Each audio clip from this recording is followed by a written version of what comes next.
नमस्कार किसान भाइयों, आज हम लोग जानेंगे टमाटर के 3 मुख्य रोग के बारे में जानेंगे। आज उसके बारे में हम लोग उसका दवाई जानेंगे, उसका ट्रीटमेंट जानेंगे, उसका उपचार जानेंगे कि हम लोग को कौन-सा उसका उपचार करें, कौन-सा ऐसा ट्रीटमेंट करें कि उससे हम लोग को छुटकारा मिल सके। तो आज उसके बारे में चलिए वीडियो में आपको मैं सब चीज़ आपको बताऊँगा कि किस प्रकार से उसका रोकथाम किया जाता है, किस प्रकार से उसको कंट्रोल किया जाता है। वो 3 मुख्य रोग होते हैं। सबसे पहले मैं आपको बता दूँ मुख्यतः तो क्या है कि 2 रोग होते हैं, जैसे कि फंगस संबंधित जो भी आपका रोग है या तो फिर जो भी उसमें बीमारी लगा है फंगस से संबंधित, सबसे पहला क्या है फंगस से संबंधित या तो फिर दूसरा हम लोग देखते हैं, दूसरा में हम कोई कीट का प्रकोप हो गया या तो फिर कोई इल्ली का प्रकोप हो गया, ये क्या है बहुत ज़्यादा हो जाता है तो कंट्रोल नहीं हो पाता है, तो आज इसके बारे में जानेंगे। अब फंगस में कौन-कौन सा आता है? फंगस में शुरुआती जब से आप बिजाई करते हैं, जब से आप नर्सरी लगाते हैं या तो फिर जब आपका पौधा बढ़ जाता है, फिर भी क्या है फंगस अटैक करता है। फंगस अटैक शुरू से लेकर लास्ट स्टेज तक चलता है, वो कोई ना कोई रूप से आपका करता है, जैसे कि विल्ट हो गया या तो फिर ब्लाइट हो गया।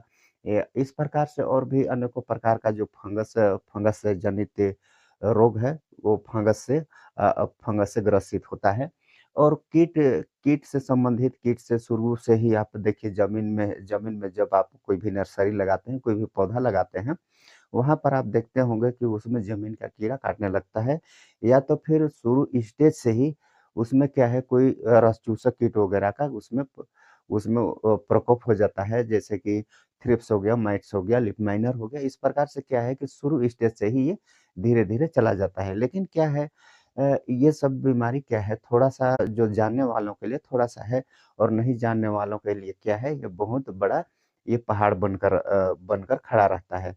तो देखिए आपको उसके बारे में भी आपको बताऊँगा या तो फिर उसमें फिर बड़ा हो गया पौधा तो उसमें देखिएगा उसमें तना छेदक हो जाता है, उसमें फली छेदक हो जाता है, उसमें पत्ती चबाने वाला, पत्ती को खाने वाला जो कीट होता है उसका प्रकोप हो जाता है या तो फिर फल छेदक हो जाता है।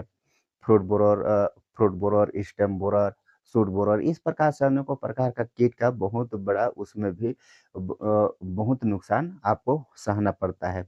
फंगस से भी आपको कम से कम 70% तक आपको नुकसान पहुँच सकता है, 70 से 80%। अगर आप छोड़ देते हैं, आप उसका कुछ नहीं करते हैं, तो ये आपको 100% आपको नुकसान पहुँचा सकता है।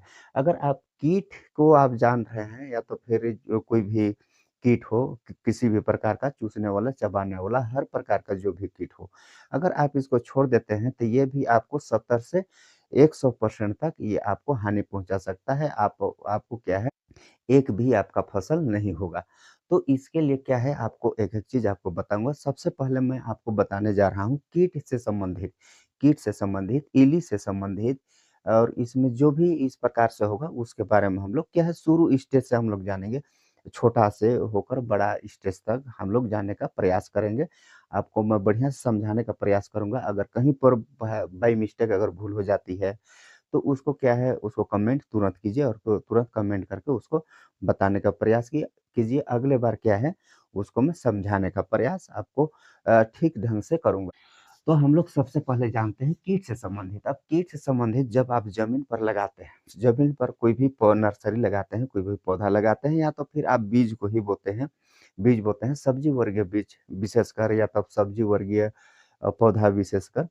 तो उसको आप जब ज़मीन पर लगाते हैं, तो वहाँ पर आप देखते हैं लगाने का तुरंत जस्ट आज लगाए तो फिर आज रात को, फिर कल लगाए तो परसों रात को, इस प्रकार से तुरंत उसका अटैक वहाँ पर देखने के लिए मिल जाता है। ज़मीन से जो है एक काला कीड़ा निकलता है और रात को निकलता है और रात को निकलेगा और क्या है, अब जो भी वहाँ पर नर्सरी लगाए हैं या तो फिर जो भी बीज लगाए हैं, जिसका अंकुरण हो गया है 5 से 7 सेंटीमीटर करीबन-करीबन हो गया है, तो क्या है उसको बीच में ये तना है तो यहाँ पर इसको काट देता है, काट करके उसको गिरा देता है। तो अब क्या है कि वो तो मूल जड़ होता है, तो उसमें अगर काट देगा तो उसका फिर आपका जो पौधा है वो दोबारा पनपेगा नहीं क्योंकि वो तो छोटा है, छोटा अवस्था में है, इसलिए क्या है कि वो और नहीं निकलता है। तो इसलिए क्या उसमें अगर उसको अगर आप कंट्रोल करना चाहते हैं, तो उसमें आप कोई भी इंसेक्टिसाइड उसमें चला सकते हैं जो कि विशेषकर कीड़ा मारने के लिए, तो उसके लिए क्या है आपको आपको लेना पड़ेगा डेसिस जो बायर कंपनी का आता है, उसको डेसिस को आप लेकर के आप इसका छिड़काव कर सकते हैं। अब बहुत ही किसान भाई लोगों का ये कहना है कि ये हमारे आस-पास अवेलेबल नहीं है और कोई कहता है कि वो भी हमारे पास अवेलेबल नहीं है, तो उसके लिए क्या है कि जो स्क्रीन में चल रहा है उसका जो टेक्निकल नाम, वो टेक्निकल नाम से आप उसको ले सकते हैं और उसको आप खरीद करके आप उसका स्प्रे करेंगे। उसको क्या है अगर आप स्प्रे करते हैं, जब अगर आपका फसल पर इस प्रकार का परेशानी होगा तो आप जब आप इसका स्प्रे करते हैं, तो शाम के टाइम में करते हैं, तो बहुत बेस्ट होता है क्योंकि वो जो ज़मीन का कीड़ा रहता है, जो इल्ली रहता है, वो शाम को ही निकलता है। इसलिए क्या है, इसको आप शाम को इसका स्प्रे करते हैं, तो बहुत अच्छा इसका रहता है, बहुत अच्छा इसका रिज़ल्ट होता है। तो ये क्या है कि 8 से 10 दिन तक ये अपना कवर में रखता है, ये जो इंसेक्टिसाइड है अपना कवर में रखता है।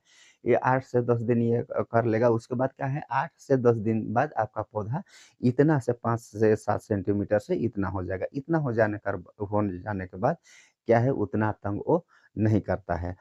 तो इस प्रकार हो गया ज़मीन से संबंधित। अब उसके बाद में क्या होता है और आपको कीट से संबंधित और भी आपको बीमारी वहाँ पर देखने के लिए मिलेगा। वहाँ पर आपको देखने के लिए मिलेगा, थ्रिप्स देखने के लिए मिलेगा, माइट्स देखने के लिए मिलेगा, लीफ माइनर आपको देखने के लिए मिलेगा। इस प्रकार से रस चूसक कीट आपको देखने को मिलेगा। वहीं पर फ्रूट बोरर देखने को मिलेगा। जब आपका फल लगना चालू हो जाएगा, फ्रूट बोरर दिखेगा। फिर वहीं पर आपका स्टेम बोरर दिखेगा जो जो तना के अंदर में घुस करके जैसे कि आपने फ़ोटो पर देख रहे हैं अंदर घुस करके उसको काटता है, उसको छेदता है तो वो क्या है पौधा आगे तरफ मर जाता है।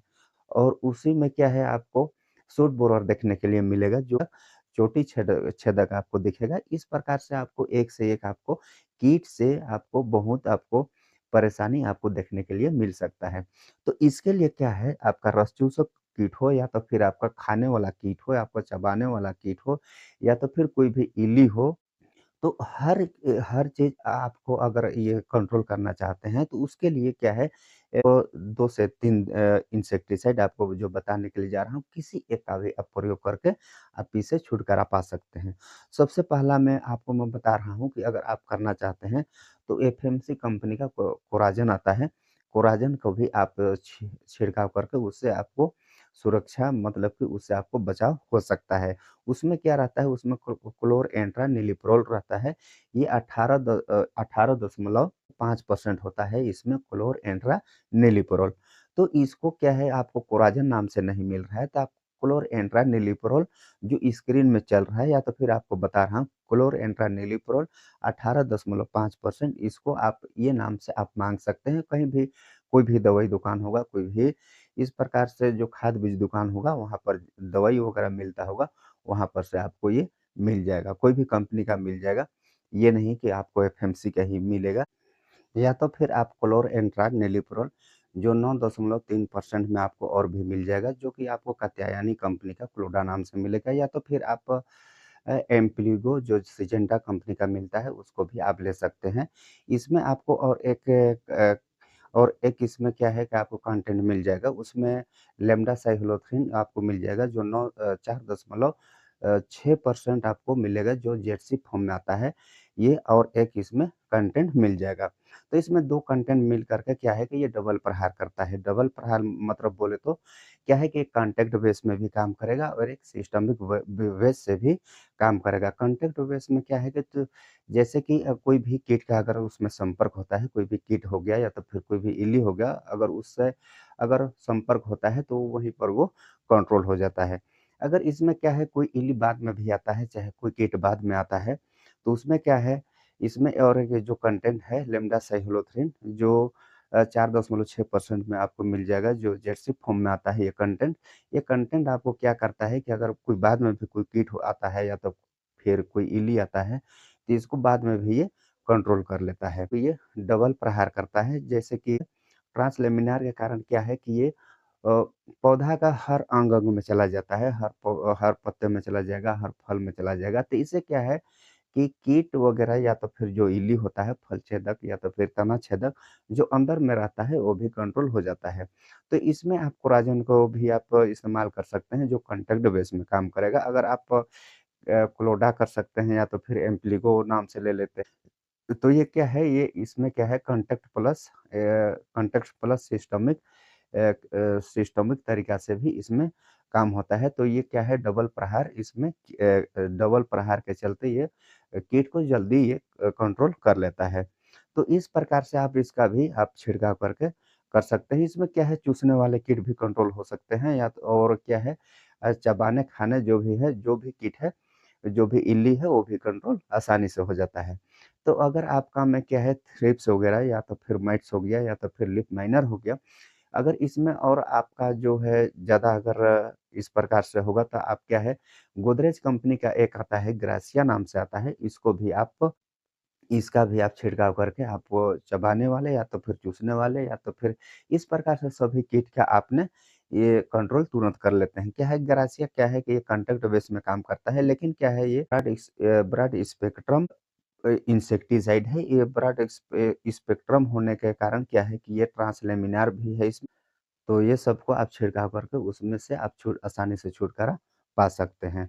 अब हम लोग अब देखते हैं कि फंगस से संबंधित कौन-कौन सा हमको परेशानी हो सकती है। फंगस से देखिए सबसे पहले तो हम लोग सबसे बड़ा बीमारी है विल्ट ही है। विल्ट देखते हैं बहुत जगह क्या है पौधा मुरझा करके मर जाता है या तो फिर पौधा पीला हो होकर के मर जाता है, पत्ता पीला हो जाता है या तो फिर पौधा मुरझा करके मर जाता है। तो इसमें क्या होता है ये विल्ट जो है इसमें ये ज़मीन में इसका जो फंगस होता है या तो फिर बैक्टीरिया जो होता है वो ज़मीन में रहता है। ज़मीन में अंदर-अंदर जाकर के जड़ के माध्यम से ये तना पर ये पहुँच जाता है। तना में पहुँचने के बाद जैसे कि ये तना होगा, ये तना में अगर जड़ के माध्यम से इधर से घुसा उसके बाद तना में जाएगा। यहाँ पर जो उसका खनिज तत्व जो ग्रहण करता है पौधा मतलब कि पानी वगैरह खनिज वगैरह का आना-जाना ऊपर से नीचे होता है। वो वाला को पॉइंट को क्या करता है ब्लॉक कर देता है। वो आपका फ्यूजेरियम बिल्ट हो तो या तो फिर आपका बैक्टीरियल बिल्ट हो तो वही काम करता है। तो क्या है उसको ब्लॉक कर देता है। तो उसमें क्या है ये ज़मीन से संबंधित है, ये ज़मीन में ये क्या होता है, ये वाला जो बैक्टीरिया है या तो फिर फंगस है ये ज़मीन से जड़ के माध्यम से चला जाता है। अब यहाँ पर से ये पौधा में गया तो ये पौधा में तो आसानी से जाएगा। उसके बाद इसमें जाकर के इसमें जाएगा, उसमें जाकर के उसमें जाएगा। धीरे-धीरे क्या है पूरा आपका प्लॉट में वो पूरा आपका खेत पर इस प्रकार से फैल जाता है। तो इसमें का एक ट्रीटमेंट है कि अगर आप इसका ट्रीटमेंट करना चाहते हैं तो इसमें क्या है कॉपर ऑक्सीक्लोराइड आप ले सकते हैं। कोई भी कंपनी का कॉपर क्लोराइड ले लीजिए।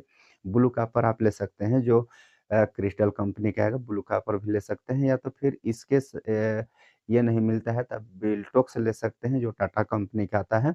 इसमें भी कॉपर ऑक्सीक्लोराइड है या तो फिर आप कोनिका ले सकते हैं, उसमें कॉपर ऑक्सीक्लोराइड 45% है और प्लस उसमें क्या है कासुगामाइसिन 5% है, तो आप इसको भी आप लेकर के आप इसका ड्रिंचिंग करके आप उससे छुटकारा पा सकते हैं बिल्ट से।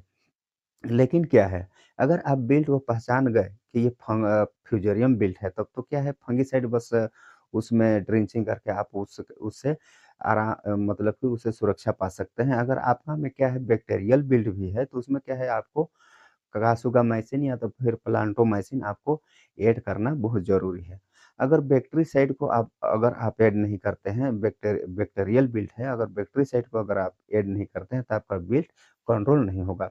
इसलिए आपका कोई भी बिल्ट हो बैक्टीरियल बिल्ट हो या तो फिर फ्यूजेरियम बिल्ट हो, उसमें क्या है कॉपर ऑक्सीक्लोराइड के साथ आपको प्लांटोमाइसिन या तो फिर आपको कासुगामाइसिन ज़रूर ऐड करना है। इसमें क्या होता है कि बैक्टीरिसाइड प्लस फंगिसाइड दोनों एक साथ में काम करता है, तो कोई भी विल्ट हो, फ्यूजेरियम विल्ट हो या तो फिर बैक्टीरियल विल्ट हो, आसानी से कंट्रोल कर लेता है। अब उसमें क्या है दूसरा हम लोग जानेंगे, दूसरा आ जाता है यहाँ पर ब्लाइट। ब्लाइट भी क्या है फंगस जनित रोग ही है, ब्लाइट भी फंगस जनित है या तो फिर बैक्टीरिया जनित रोग है। इसमें भी ब्लाइट में भी आपको देखने को मिलेगा लेट ब्लाइट, अर्ली ब्लाइट और बैक्टीरियल ब्लाइट 3 प्रकार से ब्लाइट होता है। तीनों ब्लाइट क्या है बहुत खतरनाक होते हैं। अगर एक बार आज देखेंगे या अगर लेट ब्लाइट भी लगा है आपका कहीं पर खेत में, कोई भी कोने में लगा हो, कोई भी कोने में आपका प्लॉट में लगा है, आज यहाँ लगा है उसके बाद में धीरे-धीरे बढ़ते-बढ़ते बढ़ जाएगा और बहुत आगे वो बढ़ जाएगा। एक दिन में देख रहे हैं अभी मान के चलिए सुबह देखे तो शाम को और ज़्यादा हो जाएगा, शाम को देख रहे हैं सुबह और ज़्यादा हो जाएगा। आज यहाँ पर लगा है, कल वहाँ पर लगेगा, फिर कल वहाँ पर लगेगा, वैसे करके पूरा प्लॉट में लग जाएगा, पूरा आपका खेत में लग जाता है। आपका लेट ब्लाइट हो तो, आपका बैक्टीरियल ब्लाइट हो तो, या आपका अर्ली ब्लाइट हो तो। आपका कोई भी ब्लाइट हो, इसमें भी आपको मैं एक ही कॉम्बिनेशन बताऊँगा। कोई भी आप ले सकते हैं, कोई भी आप उसमें कर सकते हैं। व एक प्रकार से कोई भी आपको 2-3 फंगिसाइड बताऊँगा, आप कोई भी एक फंगिसाइड को आप उसमें इस्तेमाल करते हैं, तो हर ब्लाइट से आप छुटकारा पा सकते हैं।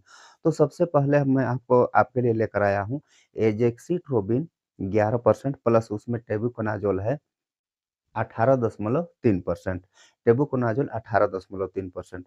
तो आप ये जो आप सोच रहे होंगे कि आप ये जो आपको कंटेंट बताया, ये एज़ोक्सिट्रोबिन 11% प्लस टेबुकोनाज़ोल 18.3% ये आपको आईपीएल का बेस्टो नाम से मिल जाएगा। या तो फिर आपको क्या है अडामा का कस्टोडिया, कस्टोडिया बहुत कोई जानते हैं, कस्टोडिया में भी ये आपको कंटेंट मिल जाएगा। आप इसका भी आप छिड़काव करके आप कोई भी ब्लाइट से आप छुटकारा पा सकते हैं। लेट ब्लाइट हो गया आपका, अर्ली ब्लाइट हो गया, क्या है इससे आपको छुटकारा मिल सकता है। लेकिन अगर आपका में बैक्टीरियल ब्लाइट होगा तो उससे आपको छुटकारा नहीं मिलेगा। क्यों? क्योंकि उसमें बैक्टीरिसाइड आप ऐड नहीं किए हैं। जो मैं आपको बताया एज़ेक्सिट्रोबिन और टेबुकोनाज़ोल ये क्या है फंगिसाइड है। तो जो भी फंगिसाइड फंगस से संबंधित जो भी ब्लाइट है, वो तो कंट्रोल हो जाएगा, लेकिन बैक्टीरिया से संबंधित जो भी ब्लाइट है, वो आपका कंट्रोल नहीं होगा। तो इसमें आपको फिर एक ऐड करना पड़ेगा जो कोई भी आप कासुगामाइसिन ले सकते हैं या तो फिर प्लांटोमाइसिन ले सकते हैं। किसी एक को आप लेकर के आप उसमें ऐड करते हैं तो आपका अर्ली ब्लाइट हो, लेट ब्लाइट हो या तो फिर बैक्टीरियल ब्लाइट हो, ये तीनों कंट्रोल हो जाता है। अब इसके बाद मैं फिर आपको दूसरा जो बताने के लिए जा रहा हूँ, इसमें क्या है मेटालाक्सिल 3.3% प्लस क्लोरोथेलोनिल 33.1%। ये आप सोच रहे होंगे कि कौन-सा कंपनी में मिल जाएगा, कौन-सा कंपनी का दवा सबसे बेस्ट है। तो सबसे बेस्ट आपको मैं बता रहा हूँ बीएसएफ कंपनी का है, बीएएसएफ कंपनी का। ये सिस्टीवा नाम से आपको मिल जाएगा और दूसरा मैं आपको सिजेंटा का भी बता रहा हूँ, सिजेंटा का भी आपको मिल जाएगा कवच फ्लो नाम से। तो उसमें ये जो कंटेंट है मेटालाक्सिल और क्लोरोथेलोनिल, ये आपको ये दोनों कंपनी का अगर आप करते हैं सिजेंटा या तो फिर बीएसएफ कंपनी का तो बहुत अच्छा ये आपको रिजल्ट देगा। अगर आपका में बैक्टीरियल ब्लाइट भी होगा, अगर आप नहीं भी पहचान रहे हैं तो क्या है कि प्लांटोमाइसिन प्लस प्लांटोमाइसिन या तो फिर आपका सुगामाइसिन आप इसमें ऐड कर सकते हैं या तो फिर ट्रेप्टोसाइक्लिन ये भी आप चला सकते हैं, इसको भी आप ऐड कर सकते हैं। तो इस प्रकार से अगर आपका में होगा तो ब्लाइट को ये कंट्रोल कर लेगा। और दूसरा मैं आपको बताने के लिए जा रहा हूँ, बहुत जगह चल रहा है अभी, मेटिराम 55% प्लस पैरा कोलोस्ट्रोबिन 5%। ये आपको बीएसएफ कंपनी का भी ही मिलेगा, ये कोब्रियोटॉप नाम से आएगा। या तो फिर आप कोई दूसरा कंपनी का भी आप ले सकते हैं, मेटिराम प्लस पैराकोलोस्ट्रोबिन, ये आप कोई दूसरा कंपनी का भी ले सकते हैं। आपको बीएसएफ कंपनी का जो क कॉब्रियोटॉप है, ये नहीं मिल रहा है तो कोई दूसरा कंपनी भी आप ले सकते हैं। तो उसमें क्या है कि आपको क्या है, आप नहीं पहचान पा रहे हैं कि ये अर्ली ब्लाइट है, लेट ब्लाइट है या तो फिर बैक्टीरियल ब्लाइट है। तो इसमें क्या है आपको कासुगामाइसिन या तो फिर प्लांटोमाइसिन आपको ऐड करके भी इसका छिड़काव करने से आपको बेस्ट रिज़ल्ट मिलेगा। तो इस प्रकार से क्या है कि आपको कीट से संबंधित भी आपको जो आपको दवाई बताया, जो भी इंसेक्टिसाइड बताया आपको पसंद आया होगा या तो फिर फंगस से संबंधित जो भी फंगिसाइड आपको बताया, वो भी आपको समझ में आया होगा। आप इसको ये क्या है, जो आपको इंसेक्टिसाइड या तो फिर फंगिसाइड बताया, इसको आप इसका यूज़ करते हैं तो आपको मैं कहता हूँ कि 100% आपको सही रिज़ल्ट मिलेगा और सही उसमें से आपको छुटकारा मिल सकता है। तो आपको वीडियो पसंद आया होगा तो क्या है कि वीडियो को लाइक करना मत भूलिए और अपने किसान सहपाठी भाइयों को क्या है वीडियो शेयर करना भी मत भूलिएगा। और वीडियो को अभी भी आपने सब्सक्राइब नहीं किया है, अभी भी आपने लाइक नहीं किया है तो क्या है सब्सक्राइब और लाइक ज़रूर कर दीजिए। फिर मिलते हैं कोई अच्छे टॉपिक के साथ, कोई अच्छे कंटेंट के साथ अगले वीडियो में। तब तक के लिए बाय। जय हिंद, जय भारत।